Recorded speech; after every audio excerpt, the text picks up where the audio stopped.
Bilik Asrama 216 oleh Danny. Nama aku Daniel, pelajar tingkatan 5 di sebuah sekolah berasrama penuh yang terletak jauh di pendalaman. Bila aku kata pendalaman, aku maksudkan betul-betul di hujung dunia.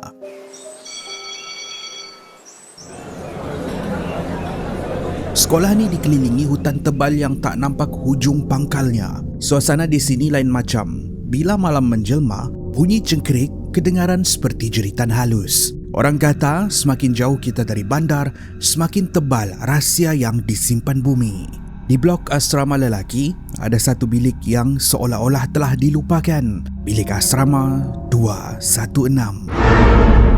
Pelajar baru mungkin tak perasan, tapi budak-budak lama cukup faham tentang pantang larangnya. Kalau ada sesiapa yang dipindahkan ke bilik tu, pandangan simpati yang dilemparkan oleh senior sudah cukup untuk buat bulu roma meremang. Masa tu, aku jenis yang tak percaya benda mistik. Serius, aku ingat itu cuma taktik nak takutkan budak junior. Sehinggalah malam pertama. Petang tu, warden memindahkan aku dari bilik asrama atas alasan bilik penuh. Aku tak fikir panjang bila dia sebut nombor tu. Katanya, "Daniel, kau pindah ke 216, tak jauh dari bilik kau sekarang." Aku cuma angguk, angkat beg dan jalan. Tapi sebaik sahaja aku berdiri di hadapan pintu 216, terus terasa hawa dingin menyusup masuk ke bawah kulit. Pintu kayunya sedikit tertanggal dari engsel. Nampak uzur seperti sudah bertahun tak dibuka. Nombor 216 pada pintu tu pudar dan sengit. Aku ketuk perlahan. Manalah tahu ada penghuni lain. Tiada jawapan. Bilik tu gelap gelita, sunyi macam gua. Bila aku petik suis lampu, aku nampak 3 katil.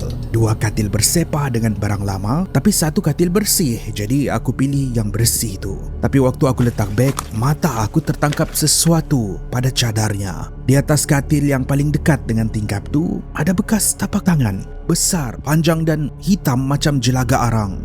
Aku kata, mesti pelajar lama ni pengotor, malas basuh cadar. Walaupun bilik tu suram dan udaranya berat, aku terlalu penat untuk melayan perasaan tu. Malam pun semakin larut. Lampu asrama dipadamkan tepat pukul 11 malam. Selepas ulang kaji ringkas, aku terus baring. Belum sampai 5 minit, mata terpejam. Telinga aku menangkap bunyi tapak kaki di dalam bilik. Bunyinya perlahan,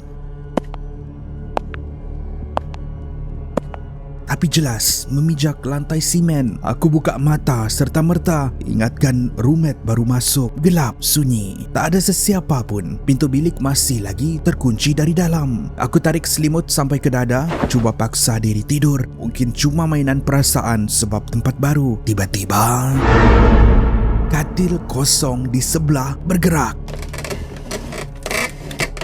Bunyinya seperti spring tilam lama yang ditekan perlahan. Masa tu jantung aku rasa berdebar sangat. Aku beranikan diri berpaling ke arah katil sebelah. Dalam samar-samar cahaya bulan dari luar, aku nampak tilam tu melendut terlekuk ke bawah, seolah-olah ada seseorang yang sedang duduk di situ sambil memandang tepat ke arah aku. Aku tak nampak susuk tubuhnya, cuma lekuk tu jelas dan lekuk tu bergerak perlahan. Makin lama, makin mendekat ke tepi katil menghampiri aku. Aku tak tunggu lagi, aku tarik selimut rapat ke muka, mematung diri sampai ke pagi. Entah macam mana, aku tertidur juga di dalam ketakutan. Malam kedua, keesokannya aku ceritakan hal ini kepada 2 kawan rapat aku, Hisham dan Ethan. Mereka berdua memang kaki cerita hantu. Muka Hisham terus berubah. Katanya, "Daniel, 216 tu memang keras. Sejarah dia gelap. Ramai yang tak tahan duduk di situ lebih dari seminggu." Ethan pula menyampuk. Katanya, "Kau tak pernah dengar budak tingkap?" Aku gelak kecil, cuba buat berani, padahal lutut dah goyang. Petang tu, aku balik semula ke bilik dengan hati yang berat. Dalam kepala aku dah diarahkan untuk tinggal di sini, ikut jelah. Lagipun aku ni jenis yang tak banyak komplain. Apa yang diberi, itulah yang aku ambil. Bila aku tiba di depan bilik 216, sebaik sahaja aku tolak pintu.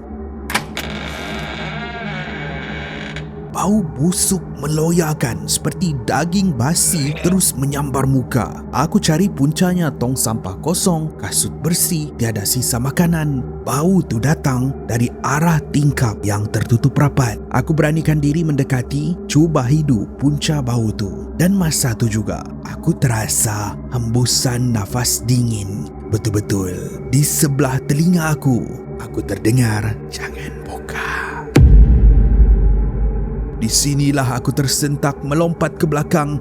Nafas hampir terputus. Tak ada sesiapa di dalam bilik tu kecuali aku. Tingkap masih tertutup rapat. Tapi suara tu terlalu dekat, lembut, perlahan tapi cukup jelas. Aku tak sanggup tunggu. Aku keluar dan berkampung di surau sampai waktu maghrib. Tak sanggup berdua di dalam bilik tu. Tapi mahu tak mahu, malam ketiga aku kena kembali tidur di situ. Ini malam yang paling teruk. Malam di mana aku menyesal tak lari lebih awal. Lepas menutup lampu, aku cuba tidur awal, berharap malam berlalu pergi. Sekitar pukul 2 pagi, aku tersentak juga. Di koridor luar, terdengar bunyi orang berlari laju, seolah-olah sedang dikejar sesuatu yang menakutkan. Bunyi larian tu berhenti mengejut betul-betul di depan bilik 216. Aku bangun perlahan, cuba untuk dengar betul-betul. Senyap kemudian, ada sesuatu yang mengetuk pintu 216 perlahan dan berirama. Diikuti dengan suara, "Daniel, buka." Aku terkejut. Itu bukan suara manusia. Suaranya serak, dalam dan bergema seperti datang dari kerongkong orang yang sudah mati. Aku mengensot mundur menjauhi pintu. Ketukan menjadi semakin kuat. Aku baring semula, pejam mata rapat-rapat, pura-pura tidur walaupun dah takut masa tu. Beberapa minit berlalu, ketukan berhenti, suasana kembali sepi. Baru sahaja aku nak tarik nafas lega, telinga aku menangkap bunyi dari arah tingkap. Bunyi tilam ditekan. Aku buka mata perlahan-lahan dan di sana, di atas katil yang ada bekas tapak tangan jelaga semalam, ada seorang budak lelaki sedang duduk membelakangi aku. Tubuhnya kurus kering macam rangka, kepalanya tertunduk layu, rambutnya panjang, kusut masai menutupi wajah dan kakinya tergantung, tak mencecah lantai walaupun katil tu rendah. Dia bernafas kuat. Bunyinya kasar, seperti bunyi paru-paru seseorang yang dipenuhi dengan objek asing. Aku terkaku. Budak tu perlahan-lahan menoleh ke kanan. Lehernya berbunyi patah. Kemudian dia berhenti. Badannya berpusing menghadap aku sepenuhnya. Rambut dia masih menutup muka. Matanya tiada, kosong. Hanya lubang hitam yang dalam. Dari rongga matanya keluar cecair hitam pekat menitis jatuh ke atas cadar putih. Katil tu bergegar. Dia perlahan-lahan membuka mulut dan bersuara, "Duduk di sini, teman saya. Jangan tinggalkan saya macam dulu." Masa ni lah aku lari. Aku terus melompat dari katil, rentap pintu bilik dan lari lintang pukang tanpa toleh ke belakang. Hisham terkejut beruk, tengok aku pucat lesi macam mayat hidup. Aku ceritakan semuanya, tak tertinggal satu butiran pun. Lepas aku tenang, Hisham akhirnya buka mulut tentang sejarah sebenar bilik tu. Cerita yang buat aku tak boleh tidur. Sejarah kelam bilik 216.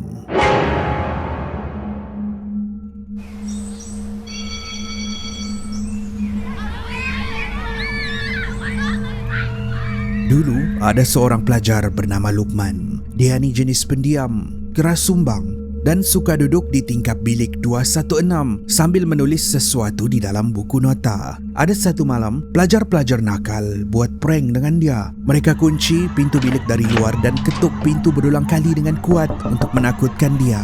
Luqman yang lemah semangat menjadi panik dan tertekan. Di dalam ketakutan, dia cuba panjat tingkap untuk lari keluar. Malangnya, semasa dia cuba turun, kaki dia tersangkut pada bingkai tingkap. Dia terjatuh, terhempas ke tanah keras di bawah dan mati di tempat kejadian. Sejak dari kejadian tu, sesiapa yang duduk di 216 akan diganggu. Bunyi tapak kaki, bau busuk dan penampakan budak di tingkap itu adalah roh Luqman yang tak tenang.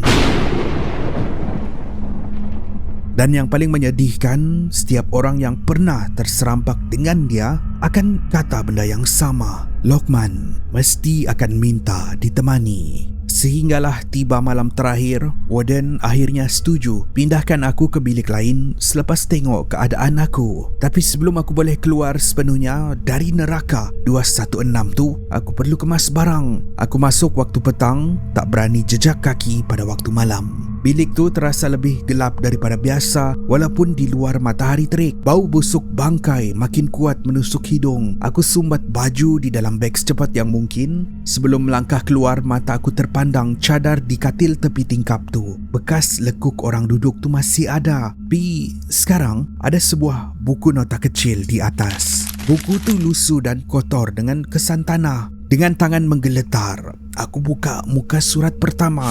Tulisan tangan yang cakar ayam bertulis, "Jangan tinggalkan saya lagi, saya sunyi." Aku selak muka surat kedua. Terdapat satu ayat ditulis dengan pen hitam, tapi hurufnya bergetar dan kembang seolah-olah ditulis oleh tangan yang patah. Katanya, "Daniel, malam ni awak datang balik kan?" Buku tu serta-merta terlepas dari tangan aku. Aku tak tunggu walau sesaat. Aku lari keluar meninggalkan bilik tu. Sejak dari hari itu, bilik asrama 216 dikunci terus dengan mangga besar. Tiada sesiapa dibenarkan masuk. Tapi kadang-kadang, pelajar yang lalu lalang lewat malam di koridor tu bersumpah mereka dengar bunyi dari dalam.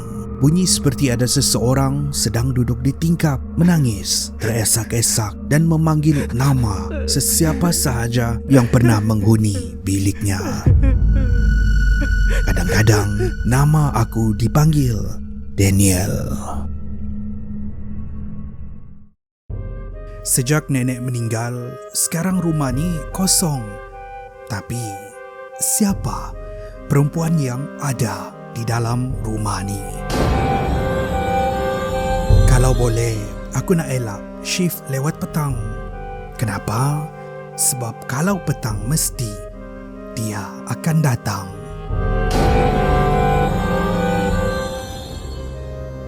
Kenapa dia orang suruh jaga kawasan tebiar ni walhal tempat ni memang sudah ada penjaga?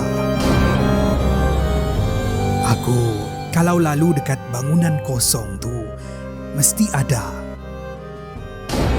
yang mengikut. Setiap orang ada cerita. Ceritakan dengan kami di aplikasi perkongsian interaktif. Ceritakan boleh dimuat turun di Google Play dan App Store. Ceritakan, kongsi, baca dan undi.